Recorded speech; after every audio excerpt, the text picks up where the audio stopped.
There is no proof, no evidence whatsoever that what they're about to do works or has any hope of working. It might, except all the people who look at it say, even the teachers that are teaching it, it's a mess. One math advisory expert said, "I believe the Common Core marks the cessation of educational standards in improvement in the United States of America. No state has any reason left to aspire for first-rate standards, as all states will be judged by the same mediocre national benchmark enforced by the federal government." But it's not just math. It's dumbing down the students across the board. Common Core de-emphasizes literary works and informational texts. I love this. The Adventures of Huckleberry Finn has little or no more value than the phone book in Common Core.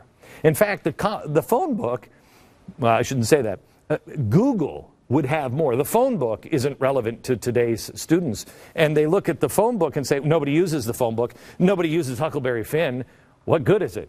Instead, classic literature is replaced with things like, and I'm not kidding, song lyrics, segments from a Federal Reserve newsletter. How is that even relevant to 8th graders? An executive order on transportation and the environment. This is what they're going to be teaching. Not Huckleberry Finn, no classics. Teachers are told not to teach things like the Gettysburg Address in any context or have any background. Just teach the Gettysburg Address. The goal of curriculum, and I'm quoting, should not be the content, the coverage of content, but rather the discovery of content. If well done, the Common Core will elevate our teachings to new heights and emphasize the construction of meaning while deepening our understanding of our students. In our classrooms, it's the students' voices, not the teachers, that are heard. Can I tell you something? The students make more sense than the stupid teachers many times if they're teaching this garbage. This is just the beginning, and all of it is wildly devastating for the health of education in our country, and it has to be stopped. But it's about to go federal. You have very little time to stop it in your state. There is no picking and choosing of parts. This is top-down education from the federal government dictating to local schools what they must teach and how they must teach it. They're going to change the SATs and all of it. If you are not instructed on Common Core, wait until I show you the math, you won't be able to go to college. Good. Local control is out the window with Common Core. And I have news for you. If you're a homeschooler, you're going to be required to use Common Core soon. There is much, much more, and we're going to get into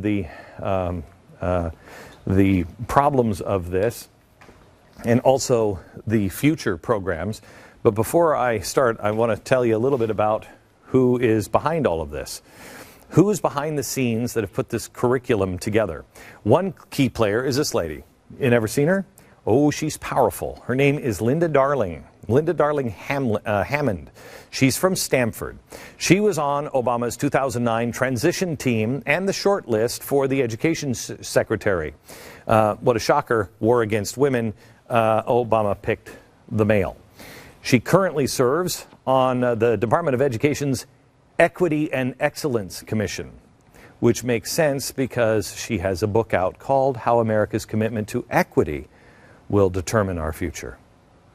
Redistribution of everything. Hammond also has a close alliance with domestic terrorist and radical leftist Bill Ayers.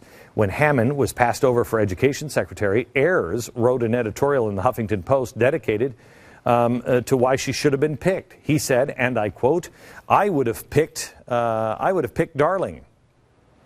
But then again, I would have picked Noam Chomsky for state, Naomi Klein for defense, Bernadine Dohrn for Attorney General, can you imagine that? Paul Krugman for Treasury Secretary, Amy Goodman for Press Secretary. Well, that's a good list.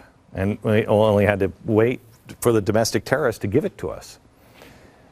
This is probably the biggest issue that we have addressed. This is bigger than the collapse of the dollar or anything else. And you can't afford to sit around and wait. Progressives have jammed this through in the dead of night. The unions and the teachers are gobbling it up. Not all teachers. You're going to meet a few tonight that aren't gobbling it up.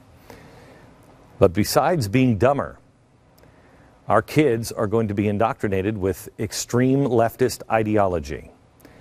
The time on Common Core to stand has almost passed. Michelle Malkin has been on the front lines in the fight against Common Core. Her website has a series of articles on Common Core that you should read, exposing much of the unbelievable nonsense in Common Core.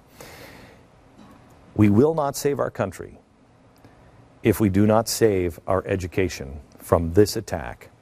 The Obama administration has a 4-year head start, and that's just in implementing. They've been working on this from the get-go of his coming into office and a long time before. The 9/12 Project's mission, as I understand it, is education now. I hope that every member of the 9/12 Project is all over this. If you're a parent of a school-aged child, do not dismiss this program tonight. If you have a friend or a relative who has kids in school, get involved. Let them know. Get your own kids out of the schools promoting this garbage. Your child will have absolutely no hope of being able to think after this curriculum.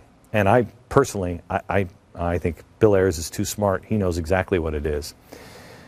Find a private Christian school if you can, homeschool if you can. If they're not an option, try to move into a district that doesn't have it.